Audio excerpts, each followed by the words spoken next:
था सिखाएगा। सावधान, ये निष्ठुर औरत, अपने जबान को लगाम दो, नहीं तो तुम्हें इसका परिणाम भुगतना होगा। अरे ढोंगियों, चलो चलो जाओ यहाँ से। क्या तुम्हारी माँ भी ऐसी ही थी?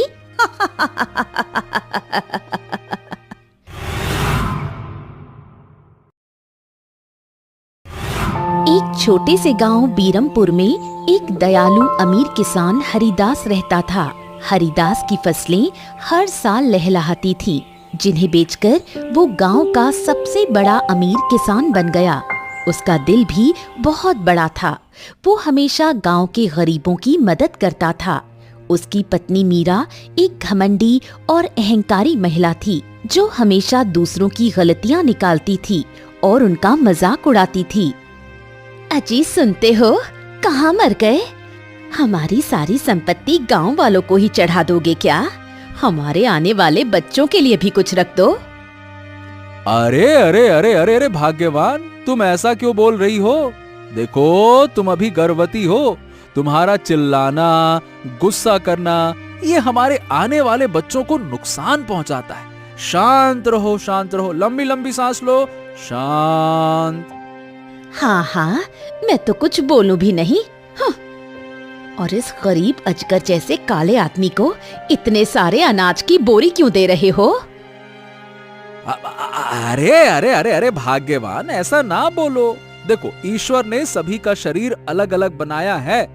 किसी को उसके शरीर को देखकर बुरा भला मत कहो। अरे बेचारे की बेटी की शादी है, विवाह है, तो मुझसे उधार में अनाज मांगने आया है। हाँ। मीरा गुस्सा होकर अपने कमरे में चली जाती है। ओफो, ये भाग्यवान भी ना। देखो पुनिया भैया, मैं माफी चाहूंगा। अब मेरी पत्नी क्या कहे ऐसी ही है। इसकी बातों को दिल पर मत लेना भैया, है ना? अरे नहीं भैया, नहीं नहीं नहीं, गरीब है तो सुनना ही पड़ता है। अब हम काहे को दिल में लेंगे। चलिए अब मैं विदा लेता हूँ। धन्यवाद भैया, धन्यवाद। इतना बोलकर पुनिया वहां से चावल की बोरियां पकड़कर चला गया। हाँ, मुझे भाग्यवान को समझाना ही चाहिए कि ऐसा व्यवहार उन्हें छोड़ना होगा। ये अच्छी बात नहीं है। हरिदास घर के अंदर जाकर मीरा से बोला, अरे देखो भाग्यवान, तुमने सही नहीं किया जो अभी बाहर बोला। हाँ, तुम किसी को ऐसे नहीं बोल सकती हो। अरे तुम्हें इसका परिणाम जरूर मिलेगा। समझ रही हो मैं क्या बोलना चाह रहा हूँ? हाँ हाँ हाँ, बड़े आए समझाने वाले। मेरे पिता ने तुम्हें इसलिए 20 एकड़ जमीन नहीं दी कि तुम मुझे ये सिखाओ। मेरे लिए बाजार से आम लेकर आओ, मुझे आम खाने का मन कर रहा है। हाँ हाँ हाँ, ठीक है भाग्यवान, मैं बाजार जाकर तुम्हारे लिए खट्टे मीठे आम लेकर आता हूँ। ठीक है। हरिदास बाजार जाते वक्त सोचता है, हाँ, भाग्यवान को ऐसा नहीं करना चाहिए। पता नहीं मेरे बच्चों पर इसका क्या असर होगा। क्या कहूं मैं। हरिदास बाजार में एक फल की दुकान पर। नमस्कार बिज्जू भैया, नमस्कार। नमस्कार हरिदास भैया, नमस्कार। बहुत दिनों बाद हैं? हाँ भैया, अब क्या है कि तुम्हारी भाभी है गर्भवती, इसीलिए मुझे अभी घर में ही रहना हो रहा है। वैसे एक काम करो, 1 किलो खट्टे मीठे आम बांध दो, है ना? हरिदास आम पकड़कर घर की ओर निकल जाता है। इधर एक साधु अपने 4 शिष्यों के साथ भिक्षा मांगने आया, जिसमें एक शिष्य लंगड़ा था, दूसरा शिष्य अंधा था, तीसरा शिष्य गूंगा था और चौथा बहरा था। चारों बहुत ही कुरूप थे। भिक्षाम देहि, भिक्षाम देहि माते। तीसरा शिष्य इशारों से।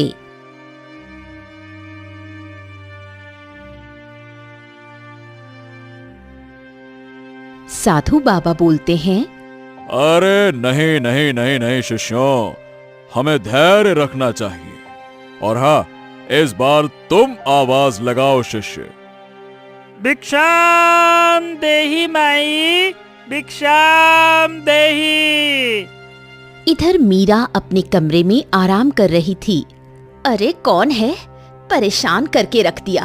कौन आ जाता है सुबह सुबह? ऐसा बोलकर मीरा बाहर आती है। इधर साधु के शिष्य, भिक्षाम देहि माते, हमारे गुरुदेव और हम सभी ने बहुत दिनों से भोजन नहीं किया, कृपया हमें भिक्षा देने की कृपा करें माते। बड़े आए भिक्षा मांगने वाले, कुछ मेहनत का काम करो। और तुम इतने काले और अजीब लग रहे हो, क्यों? बचपन में कोयला खा लिया था क्या? मीरा ने उन शिष्यों का बहुत मजाक उड़ाया।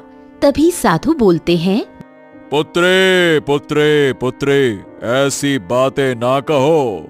अरे ये तो भगवान का दिया हुआ शरीर है। किसी का रंग काला तो किसी का रंग गोरा। वैसे पुत्री, शरीर का काला होना चल जाता है, लेकिन मन का काला होना नहीं चलता। भगवान तुम्हारा भला करे। बड़े आए मुझे ज्ञान बताने वाले, तुम्हें पता भी है मैं किसकी बेटी हूँ? इस राज्य के सबसे बड़े जमींदार की बेटी। और हाँ, तुम्हें यहाँ कुछ नहीं मिलेगा, समझे ढोंगी? मैं तो अंधा हूँ, लेकिन मैं अपने मन की आंखों से देख पा रहा हूँ। तुम बहुत ही निष्ठुर औरत समझ में आ रही हो। अब मुझे ये काला अंधा सिखाएगा? सावधान, ये निष्ठुर औरत, अपने जबान को लगाम दो, नहीं तो तुम्हें इसका परिणाम भुगतना होगा। अरे ढोंगियों, चलो चलो जाओ यहाँ से। क्या तुम्हारी माँ भी ऐसी ही थी?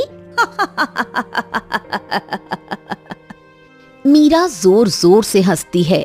इधर हरिदास घर के पास आया ही था कि मैं इस दुनिया को तो नहीं देख सकता, लेकिन मैं तुम्हें श्राप देता हूँ कि तेरा आने वाला बच्चा हमारी तरह ही विकलांग और दुनिया के सबसे कुरूप संतानों में से एक होगा। तथास्तु। जिस प्रकार तुमने हम चारों का शरीर देखकर हंसी मजाक उड़ाया है ना, उसी प्रकार तेरे बच्चों का भी दुनिया मजाक उड़ाएगी, देख लेना। तथास्तु। और जिस प्रकार तुम्हें इस माया का घमंड है, तेरे बच्चे पैदा होते ही तुम सभी श्रीहीन हो जाओगे। अरे पाखंडियों, जाओ, बड़े आए श्राप देने वाले। सभी शिष्य और गुरु गुस्सा होकर जा रहे थे। तभी हरिदास ने रास्ते में सभी शिष्यों और साधु को देखा। अरे, ये सभी साधु महात्मा इतने क्रोध में क्यों हैं? और ये मेरे घर के तरफ से क्यों आ रहे हैं? हो, कहीं कुछ गड़बड़ तो नहीं कर दी भाग्यवान ने? अरे चलो चलो चलो चलो, चल कर देखता हूँ जल्दी से। इतना बोलकर हरिदास दौड़ते हुए घर पहुँचता है और दम छांटते हुए, अरे भाग्यवान, क्या अभी जो रास्ते में साधु महात्मा बहुत क्रोधित होकर गए, क्या वो हमारे ही घर से गए हैं क्या? हाँ हाँ, आए थे और चले भी गए। अंधों और लंगड़ों का झुंड। मैंने अच्छे से समझा दिया काले कुरूप लोगों को। अरे रे रे रे रे, ये क्या किया तुमने भाग्यवान?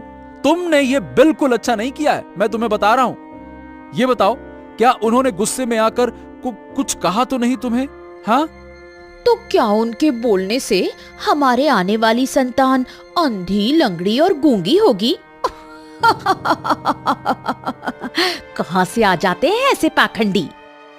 कुछ दिन ऐसे ही बीतते हैं।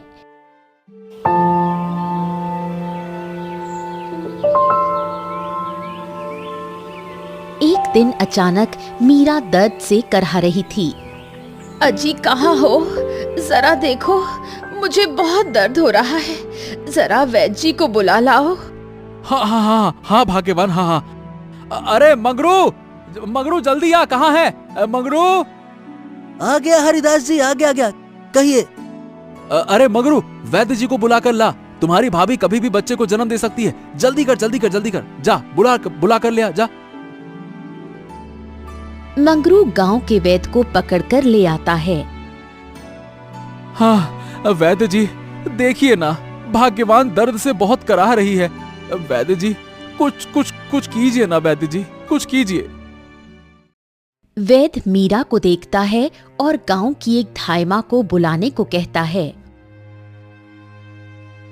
हरिदास हरिदास हरिदास, भाई मामला तो बड़ा गंभीर है। अरे कुदरत का करिश्मा देखो, एक साथ तुम्हें 4 बच्चे होने वाले हैं। हाँ। उधर धाइमा कमरे में जाती है। कुछ ही देर में बच्चों की रोने की आवाज आती है। धाइमा बाहर आती है। हरिदास जी बधाई हो, तुम्हें 4 पुत्र हुए हैं। लेकिन हाँ, लेकिन क्या धाइमा? हरिदास, तुम्हारे 4 पुत्र बहुत कुरूप, और एक अंधा, दूसरा लंगड़ा, तीसरा तो रोता ही नहीं, चौथा सुन नहीं सकता। मैंने आज तक ऐसे बच्चे नहीं देखे हैं। क्या? तभी एक आदमी आकर बोलता है। हरिदास जी, अरे हरिदास जी बाहर आइए, हरिदास जी बाहर आइए, हरिदास जी। इतना बोलते ही हरिदास कहीं न कहीं से विकलांग है। ये क्या हो गया भगवान, ये क्या हो गया? मुझे माफ कर दीजिए, मुझे उन साधु महात्मा और उनके शिष्यों को अपमानित नहीं करना चाहिए था। हाँ भाग्यवान, उन्हीं महात्माओं का श्राप लगा है हमारे पुत्रों को। इसीलिए मैं बोलता था कि किसी को उसके शरीर को देखते हुए उसका मजाक मत बनाओ, मत बनाओ। क्या बोलूं मैं अब? मुझे माफ कर दीजिए। अरे मैं तुम्हें कैसे माफ करूं? उससे क्या होगा तुम्हें माफ करने से? हाँ, अगर कोई कुछ कर सकता है तो जिसने श्राप दिया है वही कुछ कर सकता है। आपने सही कहा जी।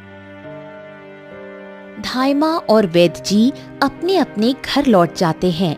पूरे गांव में ये बात आग की तरह फैल जाती है कि हरिदास के बेटे कुरूप और विकलांग पैदा हुए। देखा दीदी, मीरा कितना दूसरे लोगों को उनके शरीर को देखकर बुरा भला कहती। देखो, अब खुद के घर में 4-4 बेटे हैं। सही कहा दीदी, सब कर्मों का फल है। देखो, अब ये लोग दिवालिया होते गए। पहले कितना घमंड था उन्हें पैसों का। कुछ साल बीते, बच्चे अब बड़े हो गए थे। इधर मीरा हरिदास से कहती है, सुनिए जी, हमें उन महात्मा साधु बाबा और उनके शिष्यों से माफी मांगनी चाहिए। अब हमारे बच्चे बड़े हो रहे हैं। अगर ऐसा ही रहा तो ये बेचारे अपने जीवन में कभी सुख नहीं भोग पाएंगे। हाँ भाग्यवान, तुमने सही कहा। हम कल सुबह ही उन साधु बाबा को मिलने जाएंगे।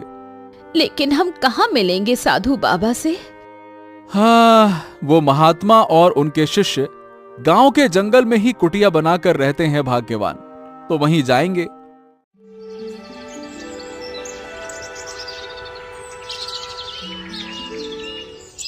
सुबह होते ही हरिदास, मीरा अपने 4 पुत्रों के साथ साधु बाबा की कुटिया पहुंचते हैं।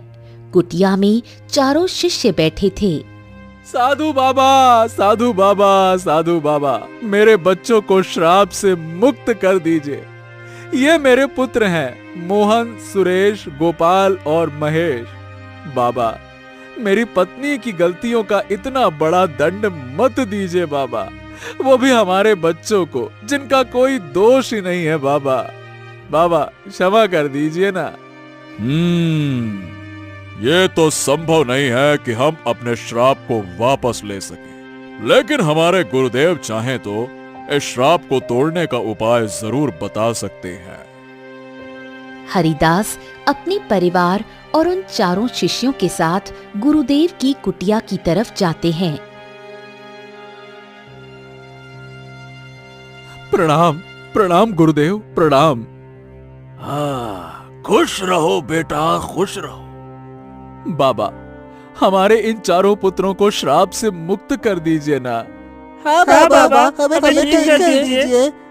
बाबा, मुझसे बहुत बड़ी गलती हो गई, लेकिन मेरे कर्मों की सजा मेरे पुत्रों को मत दीजिए। इन्हें ठीक कर दीजिए, श्राप वापस ले लीजिए। बेटा, तुम्हें अपने किए पर ग्लानि हो रही है, इससे बड़ा पश्चाताप नहीं है। मैं इस श्राप को वापस तो नहीं ले सकता, लेकिन इस श्राप को जरूर तोड़ने का उपाय बताऊंगा मैं। बताइए बताइए गुरुदेव, हमें क्या करना होगा? हाँ, तो सुनो, चारों दिशाओं में 4 कबीले हैं। अगर तुम्हारे चारों पुत्र उन कबीलों के कन्याओं से विवाह करेंगे और उन कन्याओं से चारों पुत्रों को जो पुत्र या पुत्री प्राप्त होंगे उन्हें मेरे पास लेकर आना, उन्हीं से चारों पुत्रों का श्राप टूट जाएगा और ये स्वस्थ हो जाएंगे। समझ गए? बाबा की जय हो। लेकिन क्या साधु बाबा? लेकिन उन कन्याओं से विवाह करना आसान नहीं है। तुम्हें उनसे युद्ध करना होगा और उन्हें हराना होगा। लेकिन हम उन्हें हराएंगे कैसे साधु बाबा? हम तो विकलांग हैं और हमने कभी युद्ध कला नहीं सीखी। कोई बात नहीं पुत्रों, हमारे शिष्य तुम्हें युद्ध कला की शिक्षा देंगे। बाबा, मैं तो अंधा हूँ। तीनों अपनी अपनी समस्या साधु बाबा को बताते हैं। इसकी चिंता मत करो, मेरे चारों शिष्य भी तुम्हारी तरह ही हैं। तुम सभी अपनी अपनी समस्याओं के अनुसार मेरे शिष्यों से युद्ध कला सीखो, तुम्हारा कल्याण होगा। हाँ, आपका बहुत बहुत धन्यवाद गुरुदेव, बहुत बहुत धन्यवाद। आपने मेरे पुत्रों को दूसरा जीवन जीने का मौका दिया बाबा, आपकी सदा ही जय हो।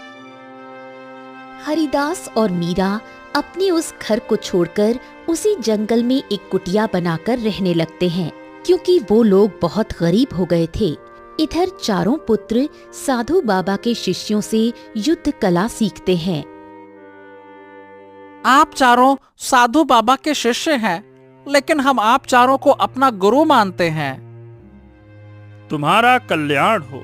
तुम मेरी बात ध्यान से सुनो। ये युद्ध तुम्हें जितना आसान लग रहा होगा उतना आसान है नहीं वत्स। चारों दिशाओं में जो कबीले हैं वो अपने युद्ध कला में माहिर हैं। तुम्हें अच्छे से अभ्यास करना होगा, तभी तुम उन्हें हरा सकते हो और अपने श्राप को तोड़ सकते हो। समझ गए? मोहन, सुरेश, गोपाल और महेश, तुम्हें अपनी समस्याओं के अनुसार हम तुम्हें युद्ध कला सिखाएंगे। चारों ने को विद्या के बारे में बताना शुरू किया। गुरुदेव, मैं अंधा हूँ, तो मुझे कौन सी विद्या सीखनी होगी? मैं भी अंधा हूँ, लेकिन मैंने कभी हार नहीं मानी। तुम्हें उत्तर में जाना होगा और तुम्हें उत्तर दिशा के कबीले से युद्ध करना होगा। मैं तुम्हें किसी अस्त्र से कैसे बचा जाता है वो सिखाऊंगा, क्योंकि हम अंधे हैं। हम अपनी आंखों पर भरोसा ना करते हुए अपने कानों पर सबसे ज्यादा भरोसा करते हैं। समझ गए? हाँ, जैसे आपके आज्ञा गुरुदेव। गुरुदेव, मैं तो लंगड़ा हूँ, मुझे कौन सी विद्या सीखनी है? मैं भी लंगड़ा हूँ, लेकिन मैं तुम्हें एक पांव से कैसे कठिनाइयों में अपने एक पांव से काम लिया जाता है इसके बारे में विद्या सिखाऊंगा। मैं बहरा हूँ गुरुदेव, मुझे कौन सी विद्या सीखनी है? शिष्य रामेश्वर ने शिष्य वीरभद्र को स्पर्श करते हुए बताया कि वो अपनी विद्या के बारे में बताए। मुझे भी अच्छे से सुनाई नहीं देता, लेकिन मैं धनुर्विद्या में महारत हासिल कर चुका हूं। मैं तुम्हें धनुर्विद्या सिखाऊंगा। जी गुरुदेव जी। शिष्य वीरमणि बोल नहीं सकता, वो इशारे से गदा चलाने का इशारा कर रहा था। महेश इशारे से सिर हिलाते हुए सहमति देता है। तुम सभी को 3 महीने तक यह युद्ध विद्या सीखनी होगी, तभी तुम चारों दिशाओं के कबीले में युद्ध करने जा सकते हो। समझ गए? लगातार 3 महीनों तक हरिदास के चारों श्रापित पुत्रों ने युद्ध कला सीखी।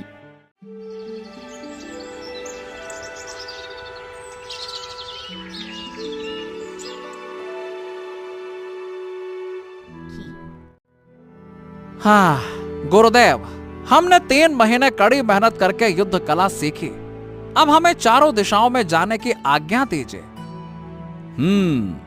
आज्ञा है, जाओ।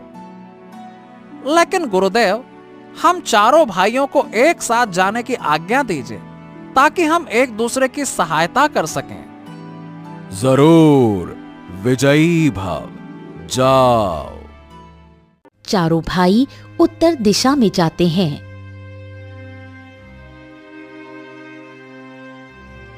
भाइयों, अब हमारे इस श्राप से मुक्त होने का समय आ गया है। हमें इस घने जंगल को पार करके उत्तर दिशा में जो हिरण्य कबीला है, उनकी कन्या को हम में से एक उन्हें हराकर उनसे विवाह कर लेगा। ठीक है? जी भैया। चारों एक दूसरे के सहारे से कबीले तक पहुंचते हैं। सुरेश ने एक कबीले की कन्या को देखा।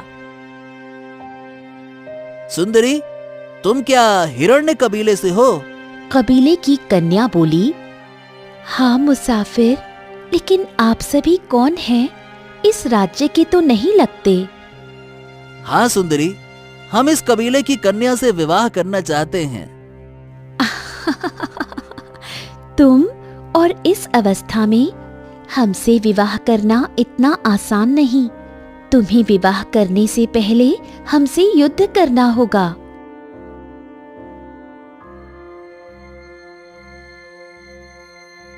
चारों भाई कबीले में जाते हैं। कबीले का सरदार बोलता है, और तुम कहां से आए हो मुसाफिरों? और तुम इतने अजीब अजीब से क्यों दिखाई दे रहे हो? क्या बात है? सरदार, इसका एक बहुत बड़ा रहस्य है, लेकिन हम आपको बता नहीं सकते क्योंकि हमें हमारे गुरुदेव ने इसकी आज्ञा नहीं दी है। हाँ, ठीक है मुसाफिर, ठीक है। लेकिन तुम्हें मेरी पुत्री को हराने से पहले एक पांव में खड़े होकर गदा युद्ध करना होगा। बताओ, क्या तुम्हें मंजूर है? हाँ हाँ हाँ सरदार, मंजूर है। कबीले की कन्या से सुरेश युद्ध करता है। दोनों में बहुत ही भयंकर युद्ध होता है, लेकिन इसमें सुरेश की विजय होती है। हाँ, बहुत खूब, बहुत खूब, बहुत खूब मुसाफिर, बहुत खूब। तुम लंगड़े होने के बावजूद भी तुमने हमारी पुत्री को हराकर अपने युद्ध कौशल का परिचय दिया। हम अपनी पुत्री का विवाह तुमसे करवाएंगे। हाँ, बधाई हो, बधाई हो, बधाई हो। बधाई हो। सुरेश का विवाह हिरण्य कबीले की एक कन्या से होता है और पांचों दक्षिण दिशा की ओर प्रस्थान करते हैं। सुंदरी, ये मेरे तीनों भाई हैं। हमें और 3 दिशाओं के कबीलों में जाना है। चलो। पांचों लोग दक्षिण दिशा में करीब 5 दिनों की लंबी यात्रा के बाद भिगु कबीले के इलाके में पहुंचते हैं। हमें भिंगू कबीले के सरदार से बात करनी चाहिए। हाँ भैया, आपने बिल्कुल सही कहा। चलिए। सभी भाई कबीले के सरदार के पास पहुंचे। कबीले के सरदार को हरिदास पुत्र सुरेश का प्रणाम। सरदार, मेरे भाई मोहन को आपके कबीले की कन्या से विवाह करना है। विवाह? इसको तो दिखाई भी नहीं देता। और विवाह से पहले हमारे कबीले में एक युद्ध प्रतियोगिता होती है और इसमें हमारी पुत्री के बाणों से बचना होगा। जिसे दिखाई देता है वो लोग तो बच नहीं पाते। ये अंधा। खैर, अगर इस प्रतियोगिता में तुम जीत जाते हो तो इसका विवाह हमारी कन्या के साथ होगा। ठीक है? हाँ ठीक है, मैं तैयार हूँ सरदार। चलिए। हाँ, लगता है कि तुम्हें अपने जीवन से मोह नहीं है। ठीक है, तुम मेरी पुत्री के बाणों से अगर बच जाओगे, अगर बच गए गलती से, तो ठीक है, हम अपनी पुत्री का विवाह तुमसे करवा देंगे। चलो भाई, शुरू हो जाओ। मोहन एक पेड़ के नीचे खड़ा हो जाता है और सरदार की पुत्री बाणों से वार करती है। सभी की निगाहें दोनों पर होती हैं। मैं इस युद्ध प्रथा को आसानी से जीत जाऊंगा, क्योंकि मेरे गुरुदेव ने मुझे इस कला में महारत हासिल करवाया है। ठीक है, मैं तैयार हूँ। कबीले की कन्या ने कई बाण मोहन पर चलाए, लेकिन उन्हें एक खरोंच भी नहीं आई। सरदार ये देखकर आश्चर्यचकित हो गया। अरे वाह वाह वाह वाह वाह, बहुत खूब नवयुवक, बहुत खूब। तुमने वाकई में साबित कर दिया कि अगर हम किसी भी चीज का अभ्यास कर लेते हैं तो परिस्थितियां हमारे कभी भी विपरीत नहीं हो सकती। ठीक है, हाँ ठीक है, हम अपनी पुत्री का विवाह तुमसे जरूर करवाएंगे। सरदार अपनी पुत्री का विवाह मोहन से करवा देता है। सभी लोग कबीले के सरदार से अलविदा बोलकर पूरब दिशा के कबीले की ओर प्रस्थान करते हैं। इधर हरिदास और मीरा, हाँ, हमारे पुत्र पता नहीं किस अवस्था में होंगे। भगवान उन्हें सलामत रखना, उनकी रक्षा करना। इधर सभी लोगों ने पूरब दिशा के कबीले तक पहुंचने के लिए पहाड़ पर्वत पार किया और भैरव कबीले के सरदार के पास आए। कबीले के सरदार को गोपाल का प्रणाम स्वीकार करें। सरदार, हमें आपकी पुत्री से विवाह करना है। कबीले के सरदार ने बोला, कौन हो युवक तुम? मैं हरिदास पुत्र गोपाल हूँ सरदार। अगर तुम्हें मेरी पुत्री से विवाह करना है तो इन तीनों पेड़ों को एक ही बाण से काटना होगा, और ये आज तक कोई नहीं कर पाया है। करके दिखाओ तो हम तुम्हारा विवाह अपनी पुत्री से करा देंगे। मोहन ने उसे इशारे से समझाया। ठीक है, मुझे मंजूर है सरदार। गोपाल ने अपने बाण को साधा और नारियल के 3 पेड़ों को काट गिराया। सरदार बहुत प्रभावित हुआ। वाह वाह वाह, जाबाज, क्या धनुर्विद्या है। मैं अपनी पुत्री का विवाह तुमसे ही करवाऊंगा। हाँ। गोपाल का विवाह कबीले की कन्या से होता है। सभी लोग खुश होते हैं और आपस में बात करते हैं। हाँ, बस अब पश्चिम दिशा के कबीले में जाना है, फिर हम भी अपने श्राप से मुक्त हो जाएंगे। हाँ। सभी लोग कबीले में रात भर आराम करके सुबह होते ही पश्चिम दिशा की ओर प्रस्थान करते हैं।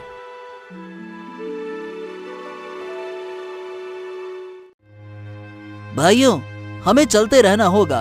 अब बस हम पहुंचने ही वाले हैं। चलो।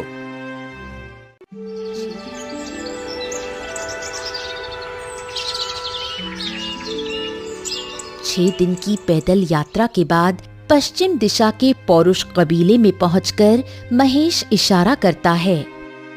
हाँ महेश, तुम बिल्कुल कर लोगे, बस अपने ऊपर विश्वास रखो। ठीक है? हाँ, सही बोला सुरेश तुमने। हमें कबीले के सरदार से मिलना ही होगा। चलो।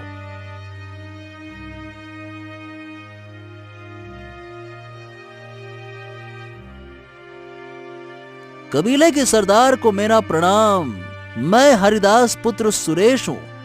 मेरे भाई महेश को आपकी पुत्री से विवाह करना है। अच्छा, लेकिन वो क्यों नहीं बोल रहा? उसकी जगह तुम क्यों बोल रहे हो? सरदार, ये एक रहस्य है जिसे हम आपको बता नहीं सकते। क्षमा चाहेंगे। हाँ, ठीक है, लेकिन तुम्हारे भाई को एक पड़ाव पार करना होगा, तभी हम हमारी पुत्री का विवाह तुम्हारे भाई से करवा सकते हैं। बोलो, स्वीकार है? जी सरदार, हमें ये स्वीकार है। आप तो ये बताइए कि पड़ाव क्या है सरदार? अगर तुम्हारा भाई मेरी पुत्री को गदा युद्ध में हरा देगा तो मैं अपने पुत्री का विवाह तुम्हारे भाई से करवा दूंगा। हाँ। सुरेश इशारे से महेश को पूरी बात समझाता है। दोनों का बहुत भयंकर युद्ध होता है, लेकिन जीत महेश की होती है। सरदार ने अपनी पुत्री का विवाह महेश से करवा दिया। चारों लोग चारों कबीले की कन्याओं से विवाह कर लेते हैं। हाँ, तो भाइयों, हम सभी ने विवाह कर लिया। अब चलो हमें अपने घर लौट जाना चाहिए। चलो। हाँ भैया, आपने बिल्कुल सही कहा। चलिए भैया।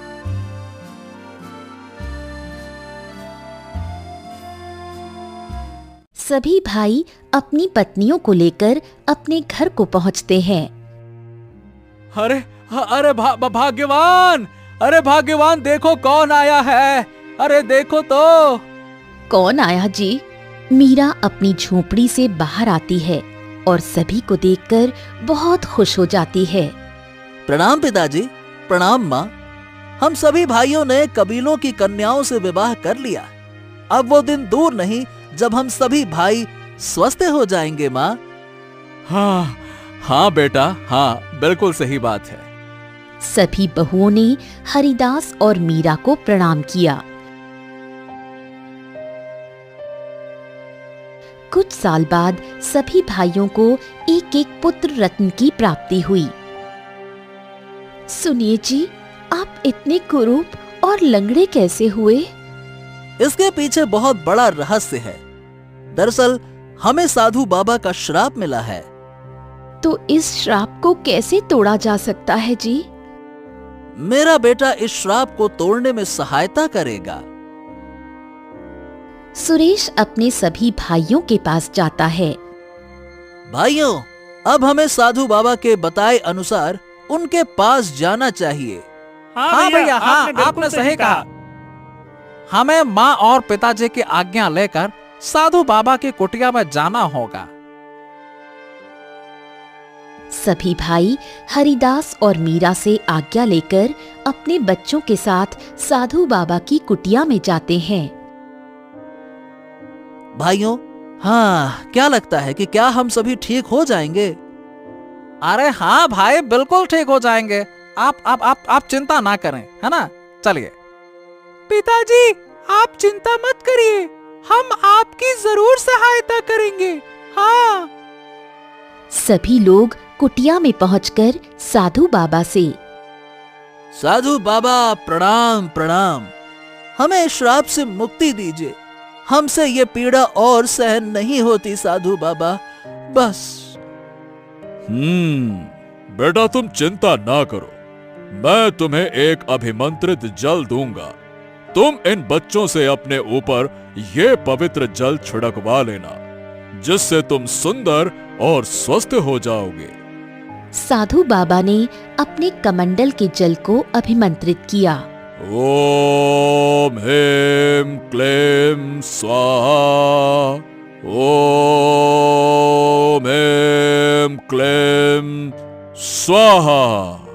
ये लो, इस कमंडल के जल को अपने ऊपर छिड़क लो। सुरेश कमंडल को पकड़ता है और अपने पुत्र को देता है। पुत्र, इस जल को मेरे ऊपर छिड़क दो, जिससे कि मैं स्वस्थ हो जाऊं। जी पिताजी।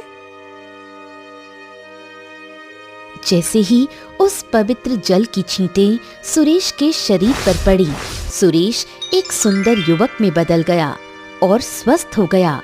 सभी भाई ये देखकर साधु बाबा की जय हो। सभी ने अपने अपने पुत्रों से उस पवित्र अभिमंत्रित जल का छिड़काव करवाया और सभी सुंदर युवक में बदल गए। अब सभी भाई आपस में बात करते हैं। भैया भैया, मैं देख सकता हूँ। हाँ भैया, मैं देख सकता हूँ। हाँ भैया, और मैं अच्छे से चल सकता हूँ। मैं अब सुन सकता हूँ भैया, मैं अब सुन सकता हूँ। और मैं बोल सकता हूँ भैया, अब मैं बोल सकता हूँ। हाँ, ये सब बाबा की कृपा है, जिन्होंने दंड तो दिया लेकिन इसका हल भी दिया, वाकई में। हाँ। इधर हरिदास, मीरा और उनकी चारों बहुएं साथ में आती हैं। साधु बाबा की जय हो, साधु बाबा की जय हो। बाबा, आपकी कृपा से हमारी संपत्ति भी वापस आ गई। अब हम फिर से अमीर हो गए हैं। हाँ हरिदास, ये हमारे श्राप का प्रभाव था। लेकिन अब खत्म हुआ। देखो, तुम्हारे चारों पुत्र सुंदर और स्वस्थ हो गए हैं। मुझे माफ कर दीजिए बाबा, मैं आज के बाद कभी भी किसी के शरीर को देखकर कभी मजाक नहीं उड़ाऊंगी। हाँ पुत्री, ये सभी शरीर भगवान के द्वारा बनाए गए हैं। इनका अपमान नहीं करना और द्वार पर आए भूखे को जरूर खाना खिलाना, ठीक है? जी बाबा जी, आपकी सदा ही जय हो। हरिदास अपने परिवार को लेकर पुराने मकान में जाते हैं और सभी पुत्र अपनी अपनी पत्नियों और बच्चों के साथ खुशी खुशी रहने लगते हैं। सुनो बच्चों, हमें किसी का उपहास उनके शरीर और उनकी गरीबी को देखकर बिल्कुल नहीं करना चाहिए, नहीं तो इसके बहुत भयंकर परिणाम हो सकते हैं।